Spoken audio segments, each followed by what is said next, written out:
Muraho neza bakunzi ba ESTV Rwanda, twishimiye kongera kubasuhuza no kubagezaho amakuru mashya ajyanye na Pi Network kuri ubu Core Team yashyize hanze,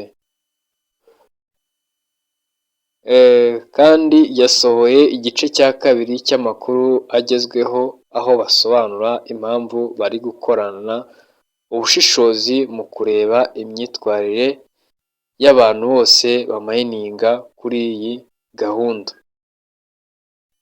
Nguhaye ikaze muri rino tangazo, niba uri mushyashya ukagukanda subscribe, kandi niba unasanzwe uhawe ikaze. Nk'ibisanzwe njye mugiye kubana nitwa Gasigwa Emmanuel Kiza, abo dusanganwe murabimenyereye, kandi reka mbabwire ati muri abantu b'ingenzi cyane. Iyi ngamba igamije kureba ko abantu bose bakoresha Pi barimo kubahiriza amabwiriza, kandi agamije kwirinda ibikorwa by'uburiganya n'ikoreshwa rya konti z'ibinyoma.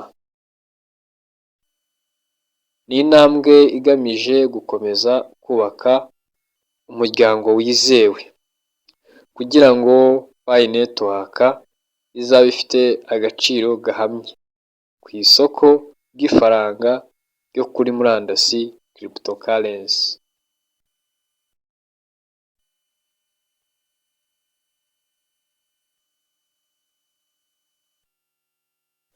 Uretse isuzuma rya Core Team irimo gukora ku bantu bamayininga, hanatangajwe ko hari ingamba nshya zizashyirwa mu bikorwa mu gihe kiri imbere. Izi ngamba zirimo gusuzuma konti zose zikoreshwa nabi, harimo gukurikirana abantu bafite konti nyinshi,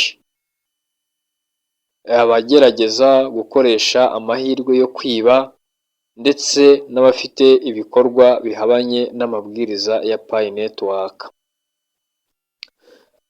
Kunoza uburyo bwo guhuza abantu n'ukuri ku isoko rya Pi.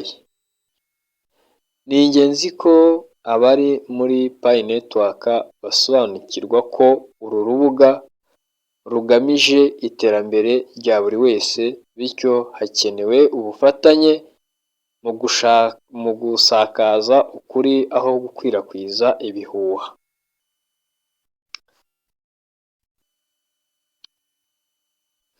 Igihe KYC izarangira ku bantu bose. Hari impamvu nyinshi zituma abantu batabona KYC, ariko Core Team irakomeza gushaka uburyo bworoshye kandi bwihuse bwo kuborohereza kwemezwa verification. Core Team ireba abamayininga bose. Impamvu nyamukuru ni uko bashaka kubaka umuryango wizewe ushobora gukorana n'amakampani akomeye mu gihe kizaza. Iyo umuntu wese yemejwe neza, byorohereza Pi Network gutera intambwe iganisha ku isoko rusange open mainnet. Turasaba abakunzi ba ESTV Rwanda gukomeza kwihangana, ndetse n'abandi bose bamayininga gukomeza kwihangana, gukurikiza amabwiriza ya Pi Network no gukomeza gukurikirana amakuru mashya, kugira ngo mugire ubumenyi buhagije bwo kubyaza umusaruro iyi mbuga y'ifaranga ryo kuri murandasi. Mukomeze mukurikire ESTV Rwanda kugira ngo tubagezeho ibisobanuro birambuye n'ubundi bufasha ku byerekeye Pi Network n'ikoranabuhanga muri rusange. Murakoze, ndabashimiye wowe wabanye nanjye kugeza ku musozo w'iri tangazo ndetse n'ingamba za Core Team yo muri Pi Network. Ndizera ko hari amakuru umenye, ndizera ko hari byinshi usobanukiwe, ndizera ko hari amakuru wumvise utari uzi.